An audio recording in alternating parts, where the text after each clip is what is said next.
નમસ્કાર, આપ જોઈ રહ્યા છો ન્યૂઝ 18 ગુજરાતી। હું છું આપની સાથે પ્રીતિ। બુલેટિનની શરૂઆત કરીશું મહત્વના સમાચારથી। વાત કરીએ સુરતની ચા કારખાનામાં કારીગરોએ હંગામો કર્યો છે। કાપડમાં ભાવ વધારાની માંગ સાથે કારીગરો દ્વારા હંગામો કરવામાં આવ્યો છે। પાંડેસરાના લૂમ્સ કારખાનામાં કારીગરોએ હોબાળો મચાવ્યો। પ્રતિ મીટરે 5 થી 10 પૈસાનો વધારો કરવામાં આવે તેવી માંગ કારીગરો દ્વારા કરવામાં આવી છે।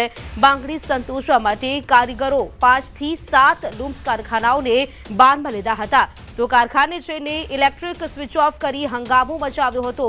આ સમગ્ર ઘટના સીસીટીવી કેમેરામાં કેદ થઈ જતા આ બનાવ બનતા જ પાંડેસરા પોલીસ પણ બનાવ સ્થળ પર દોડી આવ્યો હતો અને પોલીસે સીસીટીવીમાં દેખાતા કારીગરને શોધી કાઢવા માટે તપાસ શરૂ કરી છે। તો આ હોબાળાની જે સમગ્ર ઘટના છે તે સીસીટીવી કેમેરામાં કેદ થઈ છે। લૂમ્સ કારખાનામાં કારીગરો દ્વારા હોબાળો કરવામાં આવ્યો। જાણકારી સાથે સંવાદદાતા કીર્તેશ જોડાઈ ગયા છે। કીર્તેશ, કારીગરો દ્વારા હોબાળો કરવામાં આવ્યો છે, આ સમગ્ર મામલો શું છે, શું માંગ છે તેમની?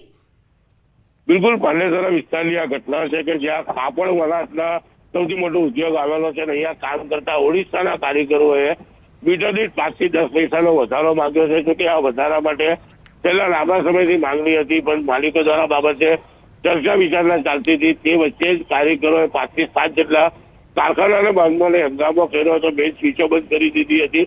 સમગ્ર ઘટના કારખાનાના કેમેરામાં કેદ થઈ છે। આ પહેલા પણ કહી શકાય સુરતના અમરોલી વિસ્તાર હોય, સાયદ વિસ્તાર હોય, ત્યાં દર વર્ષે કારીગરો ભાવ વધારાને હંગામો કરતા હોય છે, પણ કહી શકાય કે છેલ્લા 25 વર્ષ બાદ પાંડેસરા વિસ્તારમાં કારીગરો દ્વારા પહેલી વખત હંગામો કરવામાં આવ્યો છે।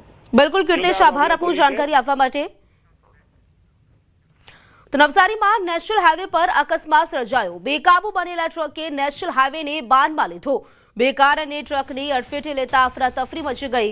ગણદેવી તાલુકાના ખારેલ નજીક નેશનલ હાઈવે પર આ અકસ્માત સર્જાયો હતો। જોકે સમગ્ર ઘટનાના સીસીટીવી ફૂટેજ પણ સામે આવ્યા છે। આ અકસ્માતમાં કોઈ જાનહાનિ ન થતા તંત્રએ રાહતનો શ્વાસ લીધો। જાણકારી સાથે સંવાદદાતા ભાવિન જોડાઈ ગયા છે। ભાવિન, નેશનલ હાઈવે પર અકસ્માતની ઘટના, શું મામલો?